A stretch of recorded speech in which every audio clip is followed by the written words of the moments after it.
Hi, I'm Louise, and today I'm going to be talking about my thoughts on Furiosa, a Mad Max saga. And for some context, Fury Road is one of my favorite films of all time. Not even just action films, it's one of my top 5 films ever. So my expectations going into this were pretty high. And then I kept hearing really good reviews, so they were even higher at that point. And I was just so excited to see Furiosa, and thank goodness it's really good.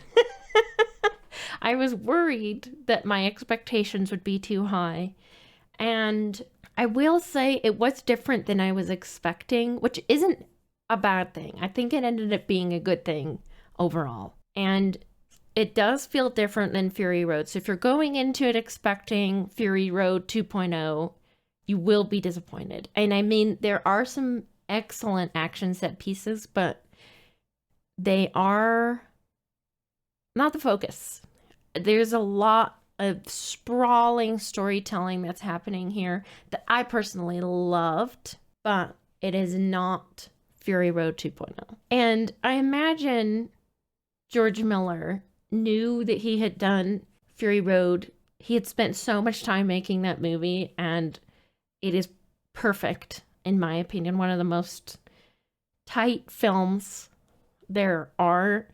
There's not a moment wasted. It just clips on by, and I'm glad he didn't try and do it again because it wouldn't have been as good. It just is not possible. It would not have been as good. We might have had set pieces that were really cool or something, but I'm glad that this film is quite a bit different than Fury Road.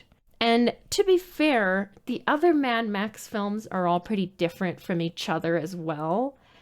I've only seen the second one, and I feel like it's more like Fury Road than it is like Furiosa, where it focuses on a shorter period of time, but it feels different from the other two. And obviously time is going to do that. Filmmaking trends and stuff are very different from each other. So anyway, I think he had pulled out all the stops for Fury Road, and I'm glad that he pivoted to do a different kind of something. It feels more like a biblical epic almost. We're seeing Furiosa from a very small child when she leaves the green place up until basically, spoilers I guess, the point of the beginning of Fury Road. And there's so much world building that's done here. You hear about it some in Fury Road, but it's fun to actually see in a tactile sense like how everything works and what all the stuff that's happening in Fury Road is used for, because we see it outside of its normal context, and here we get to see it like, yeah, okay, they have these big trucks that we take from the Citadel to the Bullet Farm, from the Bullet Farm to Gastown, and so forth. And it's fun to see that happening. I love that kind of stuff, so it was fun to see it visually as well as just hearing about it. And it feels like Furiosa, or someone who knows her really well, is telling her story, and it's cool to see how mythical it almost is, because parts of it they say like it could have happened like this, but it was also, I've heard that it was like this. Not the whole thing, most of it isn't that way, but parts of it are. And it's fun to see her grow from her child self into her basically Charlize Theron. And she runs into a lot of problems, and she's really good at adapting. Like, that seems to be one of her strong suits, and it's fun to see her adapt her plans and adapt how she's going about things as the film goes on. And then you see how she's really good at that, and then it makes sense in Fury Road. You see her able to shift her plans. Fury Road's been out for almost 10 years. You know, you see her shift from trying to get to the green place, which doesn't exist anymore, to going to the Citadel and making it into that place she's been trying to get to for, I guess, the course of 2 movies now. And Anya Taylor-Joy is fantastic. She does such a good job. Yeah, the little dialogue she has in it. I read that George Miller asked her to mostly act with her eyes and not use the rest of her face, which has an interesting effect on her performance, and I think it works in this film. I mean, Anya Taylor-Joy has these absolutely massive eyes, and IMAX, they come across even bigger. And I also read that George Miller cast her because he had seen her in Last Night in Soho, which I really like. And this is very different from her performance in Last Night in Soho, but I can see why he saw that and was like, yeah, I think she could handle this role. And I also really like Last Night in Soho, so it makes me happy that George Miller also has seen it and liked it.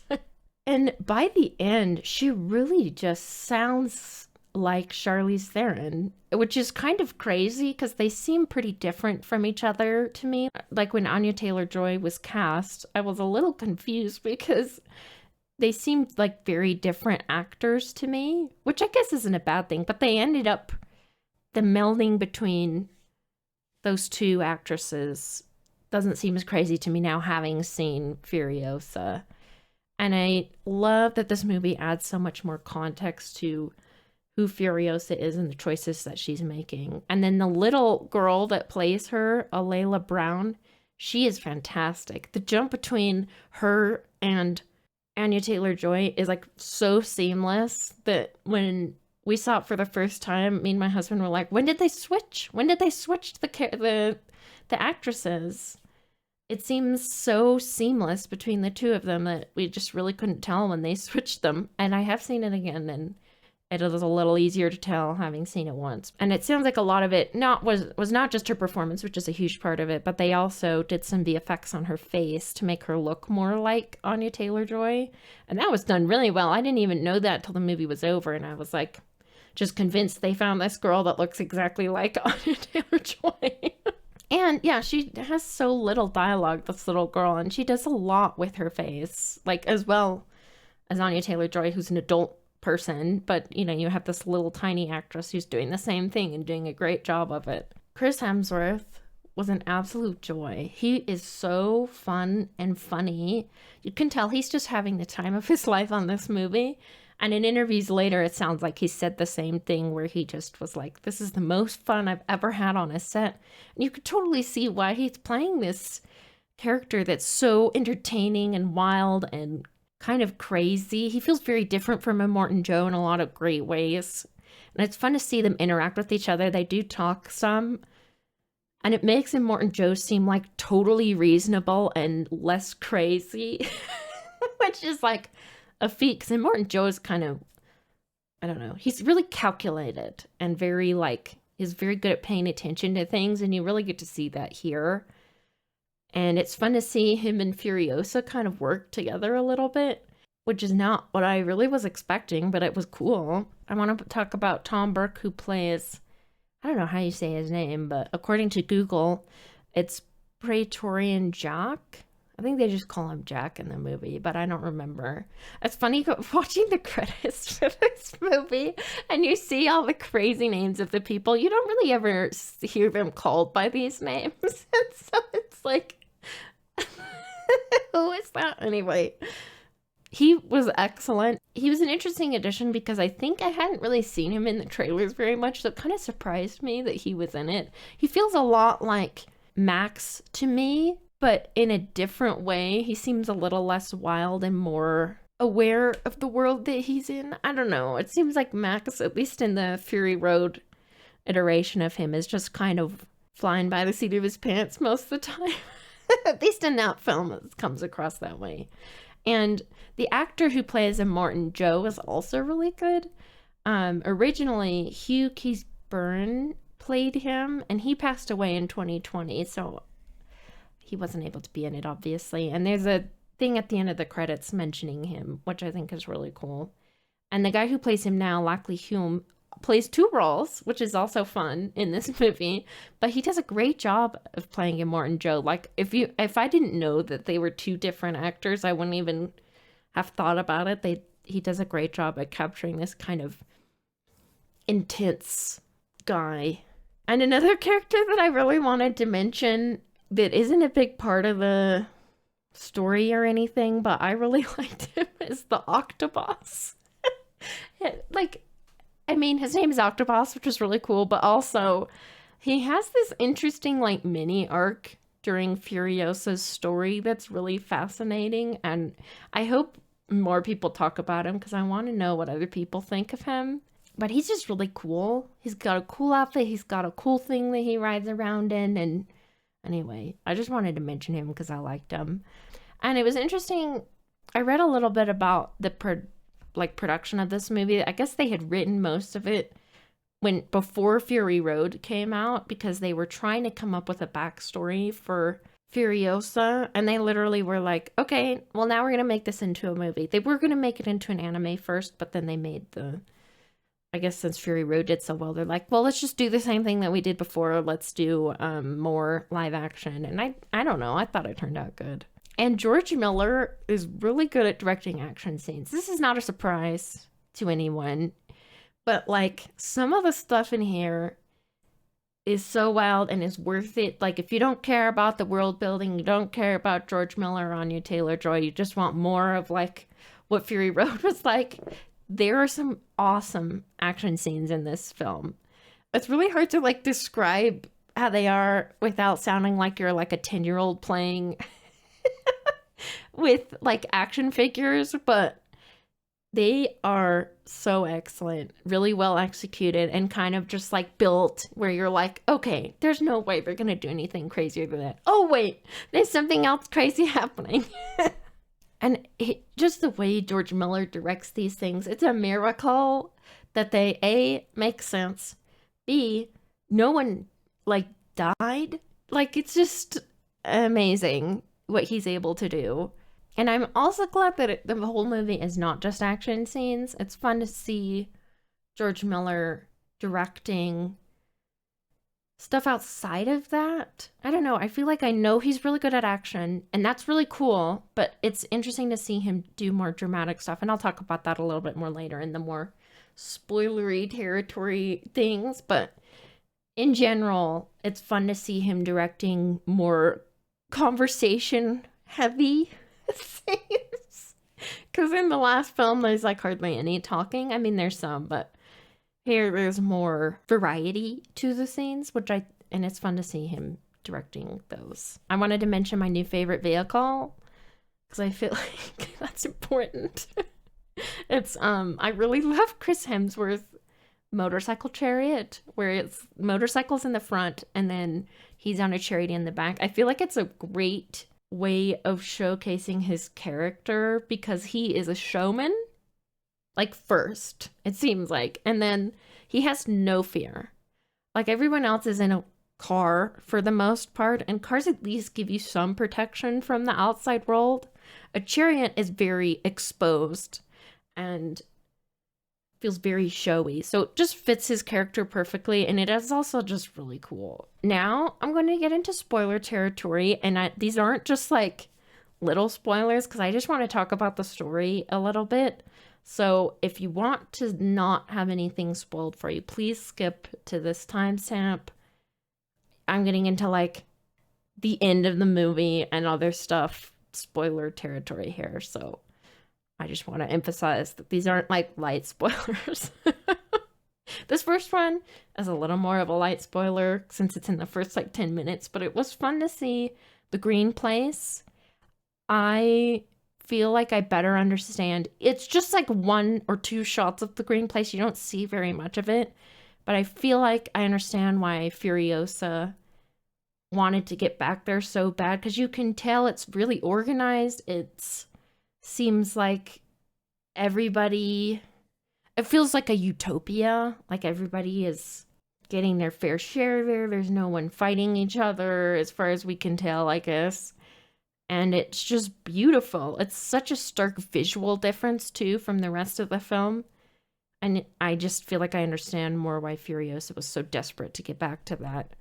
And another spoiler that I thought was kind of cool is they put Mad Max in the film. I did not expect him to show up at all, and it's not for very long, but it's fun to see Max's and Furiosa's stories intertwine even before we get to Fury Road, where they're in more direct contact with each other. And another fun thing is he's played by Tom Hardy's stuntman from Fury Road. His name is Jacob Tamuri, which I think is really cool that they brought him back, even if it is just for like a quick scene where you barely see him, but it was fun to see how their stories intertwine even before Fury Road happens. And I got to see the movie for a second time, which is why I waited to record this. Because I wanted to watch everything again. I felt like so much happened so fast that there was stuff I missed, and there was definitely stuff I missed. Like, there's a lot of story moments that are set up earlier in the film, and that's like normal, but it was fun to see at a second time and see, oh yeah, obviously that was a little more foreshadowed than I was thinking. Like, I'm pretty sure the place where Chris Hemsworth becomes the peach tree place is where Jack fixes up Furiosa's injured arm. I'm pretty sure that's the same place. You don't see it for very long in like a wide angle when it's before the end of the movie, but I'm pretty sure it's the same place. And also, what a wild ending for that character. I'm still not sure I understand what that means. I don't know. I just thought she would kill him and that would be that, but and maybe it's just meant to be like, okay, Furiosa is done with that and now she's finally growing out of her revenge or something. I don't know. I also wanted to talk about the final confrontation between Dementus and Furiosa, which I know is like parts of it are spoiled in the trailers, but without the context, it's not quite as powerful. And it's really cool to see her come into her own, not just in like her driving skills, which is like cool and stuff, but you get to see her strength just as a character and see her basically turn into the Charlize Theron version of her. And Chris Hemsworth, man, he's also just really, really good. Just seeing them, it's just a treat to see them acting together. And it's fun to see George Miller's directing this kind of scene when there wasn't really anything like that in Fury Road. I feel like he did a really good job. He could do more just like dramatic stuff that isn't as action focused, I think, and I think he'd do really well at that. They both were just so good. It was such an interesting way to end this movie. And by the end, she just seems so similar to Charlize Theron. It's kind of crazy. Like, you could watch these two movies together, and Furiosa feels like a consistent character throughout, even though she's played by 3 different people, which is wild. That is, I don't know, that doesn't always happen very well.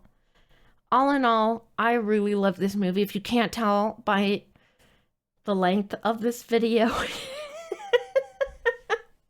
I don't know. It just really resonated with me. I still think I like Fury Road better, but I am glad this exists, and I'm glad I got to see it in a theater, a big theater.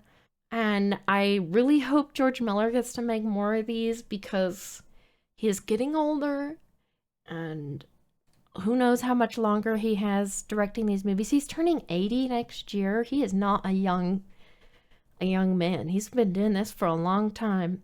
I would love to talk to him and just ask him, like, why is the Mad Max world on his mind so much? Like, he's almost in his 80s. Why is he thinking about this stuff? I would love to sit down with him and just ask him a few things, because these movies just feel so, I don't know, they're just great. I really like them. They're just so unique. And I'd highly recommend seeing it if you liked Fury Road, but just don't expect it to be Fury Road. Otherwise, you're going to be disappointed, because it's not. And it's not trying to be Fury Road. But man, I really liked it. So those are my thoughts on Furiosa. Thank you so much for watching if you made it all this way. I wanted to show off my peach earrings. I thought that would be funny. I didn't even talk about the peach thing, but I happen to have peach earrings, so I thought that would be fun. Anyway, thank you so much for watching. There's not a lot of movies I'm really excited for this summer. Furiosa was my last big one. I'm sure I'll do more movie reviews, but I will be doing less, I think. I guess we'll see. Maybe I'll love, I don't know, Inside Out 2 or whatever. What else is coming out this summer? Anyway, Thank you so much for watching,